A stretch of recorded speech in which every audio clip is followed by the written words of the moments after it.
Today, I have an email from Colin who wants to know why your dad, after 11 days in ICU on mechanical ventilation with a breathing tube, can't have a tracheostomy. Stay tuned. My name is Patrick Hutzel from intensivecare.com, and this is another quick tip for families in intensive care. So, here's the email from Colin who says, "Hi, Patrick. My dad is currently in ICU and has been on mechanical ventilation with a breathing tube for 11 days now. His lungs aren't strong enough to breathe on their own. He was rushed in from an antifreeze poisoning. He is on hemodialysis and has started to wake up and look around, respond and move.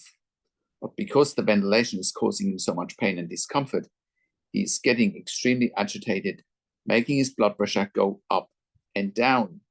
So they just resedate him, which makes his lungs stop working completely again. But they are refusing to do a tracheostomy, which I think would be extremely beneficial, as he would be able to mouth words and not have to keep being sedated, as he's already jaundiced from liver damage. So giving him all this sedation and pain relief is killing him. How do we go about trying to convince them to put a tracheostomy in? At this point, I really don't think they care to try and help him recover."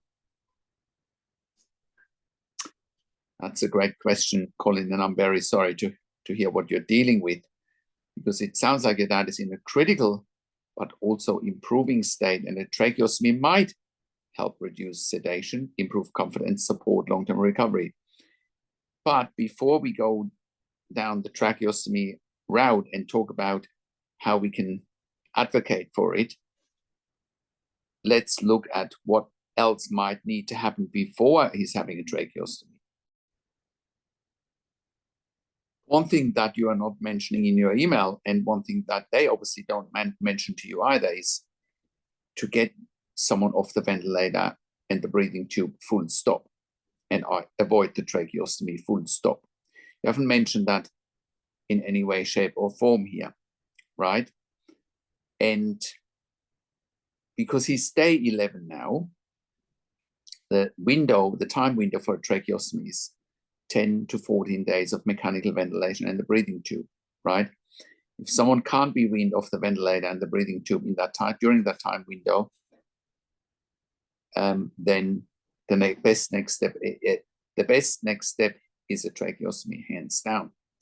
But it's not quite day 14 yet. The question is, in those 3 days that he still has left, can he be weaned off the ventilator and the breathing tube, right? Keep in mind, a tracheostomy is a surgical procedure, right? Whilst it's a straightforward procedure in this day and age, it's still, like any other surgical procedure, can come with complications such as, surgical emphysema, excessive bleeding, potentially pneumothorax. There are risks that you have to take into consideration and that are best avoided by not doing a tracheostomy, right? One article and video that I strongly recommend you watch is, I have made a video about how to wean a critically ill patient off the ventilator and the breathing tube. And I put a link in the written version of this blog to that video and blog post, because I encourage you to read through that or watch the video and find out and ask yourself, are they doing what I outlined in that video and blog post, right? Because if they are, then he might be close to coming off the ventilator, right? Especially now that you're saying he is waking up and he looks around and responds and moves, and I totally understand that ventilation is causing him so much pain and discomfort, and he's getting extremely agitated. But is that the only reason why his blood pressure goes up and down? Does he potentially have an infection? Have you asked that question? And does he potentially have an infection that makes his blood pressure go up and down? The biggest challenge for families in intensive care is simply that they don't know what they don't know. They don't know what to look for. They don't know what questions to ask. They don't know their rights. And they don't know how to manage doctors and nurses in intensive care, right? And that might be what you're up against right now. Another important question to ask is, what are his ventilator settings, right? Is he already breathing on minimal ventilation? Is he already breathing on pressure support or on CPAP? Because if he is, then he might be closer than to coming off the ventilator than you think, right? With his blood pressure going up and down, what are they giving him? Are they giving him fluids to manage a low blood pressure? Are they giving him inotropes, vasopressors to manage a low blood pressure? Are they giving him antihypertensives to manage a high blood pressure, right? And whilst I understand that when they resedate him, that his lungs might stop working completely again, and they're refusing a tracheostomy for now. They might do it for good reasons. They may not. Now, this is why you need a second opinion, because you don't know what you don't know. You don't know even what questions to ask, you know. And whilst he might already be jaundice from liver damage, right, and giving him sedation and pain relief is not helping his liver damage, you know, they might still do it for good reasons, right? So what is important here? Important here is to ask, what are his ventilator settings? What exactly is he on for sedation and opiates and pain relief, right? Get the facts. You know, intensive care is a science to a degree, right? And you need to deal with facts, not just with, you know, general statements. Is my dad ready to come off the ventilator? Yes or no? You know, you have to look at everything, at all the details, right? At all the details. So, but as a next step, you know, first of all, you need to request access to the medical records. That's number one, right? Number two, you need to get me to talk to doctors and nurses directly there, right? And then you will see what questions I'm asking, and you will see, you know, what questions I'm coming back with depending on what they say, right? Also, is he getting physical therapy or physiotherapy? Are they doing breathing exercises, coughing exercises with him? Are they getting him out of bed? And yes, getting out of bed even with a breathing tube is possible, right? And you're absolutely right that continuous sedation and opiates is worsening, might be worsening his conditions once again with liver damage and respiratory depression. And a tracheostomy could allow weaning of sedation and better communication. No question about it, hands down, that is what's happening. But doing a tracheostomy for the wrong reasons, because he might just be a couple of days off, you know, might be the right way to go. You should also be asking very succinct question. Why are they refusing a tracheostomy? You know, what are the risks they see? What is their plan for weaning him off the ventilator if his lungs aren't strong enough? And how will they prevent further harm from prolonged sedation and opiates? You know, if he can't be weaned off the ventilator in the next couple of days, you know, and then they need to consider a tracheostomy, but you need to get that second opinion. You can get that second opinion here from us here at intensivecarehotline.com. You know, most of the time bringing in another specialist will shift their perspective, and they understand that you are having someone on your team that understands intensive care inside out. It also doesn't sound to me like they have mentioned that your dad won't fully recover. You know, they haven't mentioned anything. I'm sure you would have mentioned it, but if their concern is that he won't recover fully, you know, then you should still mention that a tracheostomy will still improve his quality of life. Now, if they're pushing towards end-of-life care, make it clear that that's not an option for you, and that your goal is full recovery, you know, and your dad's goal is probably full recovery. Again, you haven't even mentioned anything, you know.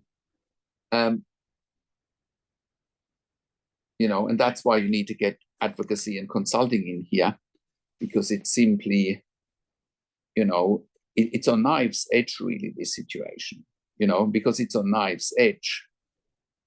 You need to get the right advice. You need to get the right level of advocacy, because obviously you're reaching out because you can see that what you're doing is not working, and you don't have all the insights here, you know, that I have. I've worked in critical care nursing for 25 years in 3 different countries, where I worked as a nurse unit manager for over 5 years, and I've been consulting and advocating for families in intensive care since 2013 here at intensivecarehotline.com. And I can very confidently say that we have saved many lives for our clients in intensive care with our consulting and advocacy, and you can verify that on our testimonial section, and you can verify it on our podcast section. Both you can access at intensivecarehotline.com. So click on the testimonial section and click on the podcast section for evidence for what I'm saying here, that we have saved many lives for our clients in intensive care. Now, also coming back to the email from Colin, another option here might be an extubation and putting him on BiPAP, right? And see whether that'll help to avoid a tracheostomy, right? Again, you need to ask the right questions, and you need to know about treatment options, and you need to verify that they're offering all the right treatment options, which I believe you haven't been able to verify that even at this particular point in time.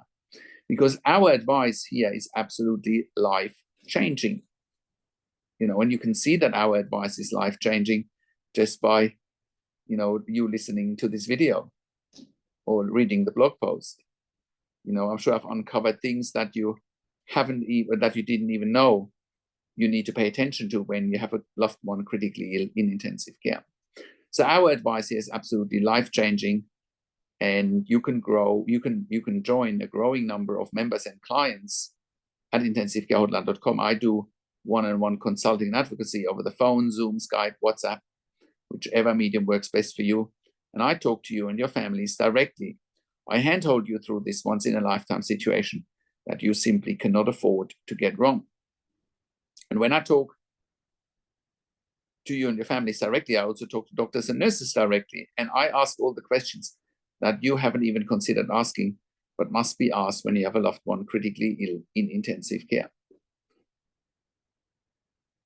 I also represent you in family meetings with intensive care teams. We also do medical record reviews in real time so that you can get a second opinion in real time. We also do medical record reviews after intensive care if you have unanswered questions, if you need closure, or if you are suspecting medical negligence. And all of that you get at intensivecarehotline.com, where we also have a membership for families of critically ill patients in intensive care.